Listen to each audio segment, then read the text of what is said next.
The Atlanta Hawks, 5-3, winners of 5 of their last 6. And I am not going to lie. I just want to ask you this question, right? Are we fooling ourselves, dipping our toes back into the Hawks pool? Because listen, they were very close to going to 4-4. And what did they do all last year? They went up, they went down, they went up, but they got a big win last week. Huge 3 from DeJounte Murray. Trae Young finally had a good game, 41 points, had the clutch pass to DeJounte Murray, which ended up winning the game for the team. The Magic definitely made some mistakes. They probably should have won the game, but at the end of the day, the Hawks won. And that's usually not what has happened over the last few years. So are we fools to think that this team, and we're not going to say championship contenders, but can make some noise, maybe win a playoff series, do some stuff like that? And who knows at the trade deadline, maybe you make a move and we're totally reconsidering how far this team can go. But are we fools to jump into that pool of hope again with this team?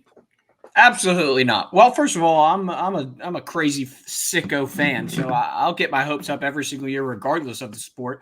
And the Hawks, I've watched plenty of Hawks basketball, not to get my hopes up, but I'm just telling you Hawks fans, and if you're not a Hawks fan because you've been hurt so many times since that Eastern Conference final run, it's time to get back early, and you're going to eventually come back on the bandwagon. And listen, I'm not saying championship contenders, but I'm talking we're not going to be in the play-in this year, and that's an improvement from the past 2 years since that special conference finals run a few years ago. And there's 2 people in particular that are the engine of why I'm saying this: Quinn Snyder and Jalen Johnson. Quinn Snyder has absolutely revolutionized this Hawks team. They're playing much faster. They're playing much faster in transition, and instead of getting and settling the ball, they're playing quick. So if you go look back at stats from the Nate McMillan era, very slow, ranked near the bottom 5 in most, fast break points, fast breaks in general, and that's the complete opposite. We're in the top 5 this year.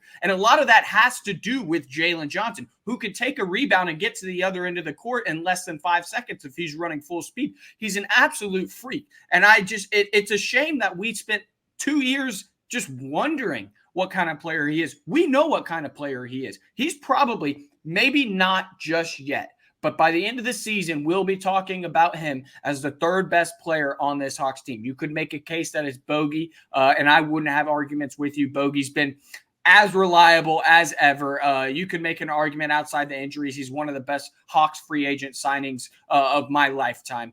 He's just a steady presence off the bench, gives you 16 points night in, night out. He's a sharpshooter, and now he's developing that bit of playmaking ability that we knew he had. He just never used under a different system. Quinn Snyder's encouraging him to do so. Listen, guys, we're 5-3, and Trae Young is off to the worst start of his career. And if you're worried about that, I can't help you. The guy's a generational basketball talent. Trae Young will figure it out. And while he figures out his shot, oh, yeah, he's just averaging 10 assists. And the reason why he is so generational is because of that DeJounte Murray go-ahead three-point shot.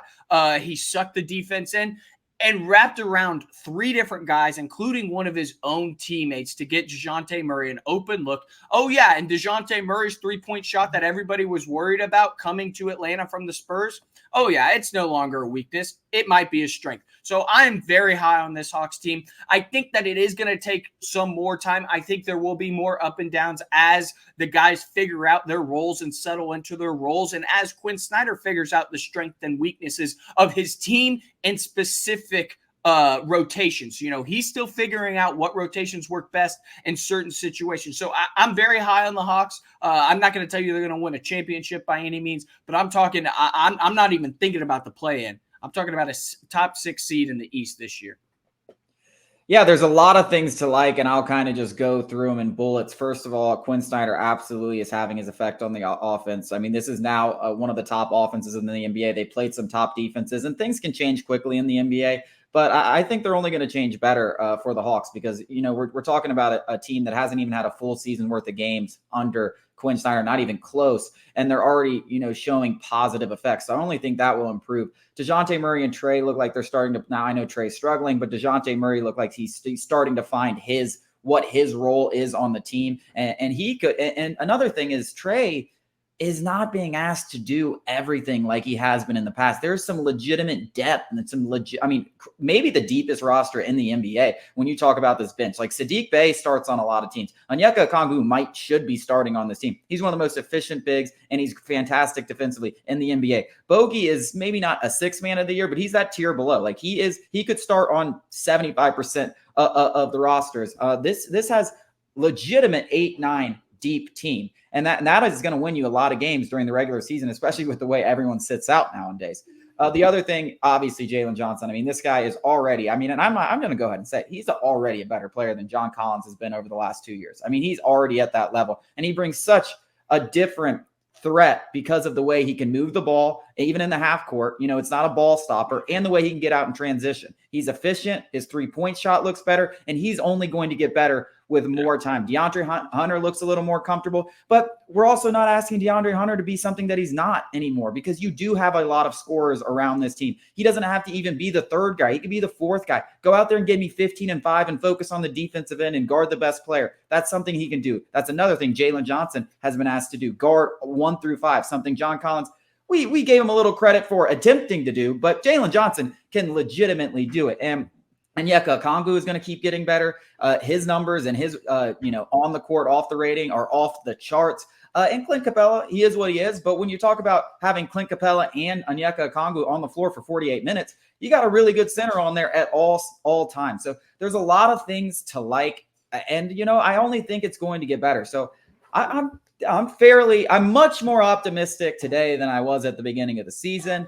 And you also have pieces that are now movable. Like, I think everyone's performing at an acceptable rate for what they are in a contract, that hypothetically in some sort of situation where if you do want to make a move for, I'm not saying a star player, but whatever you see fit, there's no pieces I'm looking at on this roster. I'm like, oh, that's an unmovable contract. I mean, who would it be? I think they're all performing adequately for what they're getting paid.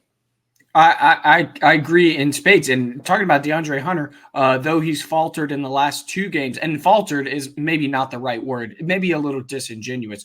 But before this, DeAndre Hunter, came out with his hair on fire after a very, very terrible season opener. He looked like a man amongst boys. It looked like he's taking that next step. And he jokingly said at the press conference to start the year, what you've been working on, DJ or DeAndre? And he goes, nothing. I ain't been working on nothing. Everybody got a good laugh, but there were some of us who were just like, obviously he's been working, but I don't like the fact that you're joking because you haven't taken that next step. And I've been on it. I said this offseason, I'm kind of tired of just waiting and hoping he's going to take that next step. And it seems like he's taking that next step. Now, whether that's Quinn, whether that's his own development, or whether that's the system, it's probably a combination of all three. I'm very excited. Yeah. DeAndre Hunter looks like the kind of two-way player that we had all expected, that 3-and-D guy. We don't need him to be bogey where, he just needs to get points off the dribble. We don't need him to be that guy anymore. You could just focus on your 3-point shot. The occasional drive is very nice. Just keep the ball moving. His dribbling has improved. There's so much to like about this team. Saddiq Bey had a rough outing last night against the Magic, but who doesn't have the occasional bad game? I like the makeup of this team. They seem like they're having more fun now than ever in terms of the Trae Young era, or even just the DeJounte Murray era. It seems like they're having fun on the court. Even when they're not doing well, it seems like they're still going to battle with each other. It feels different this year. It just feels a little different.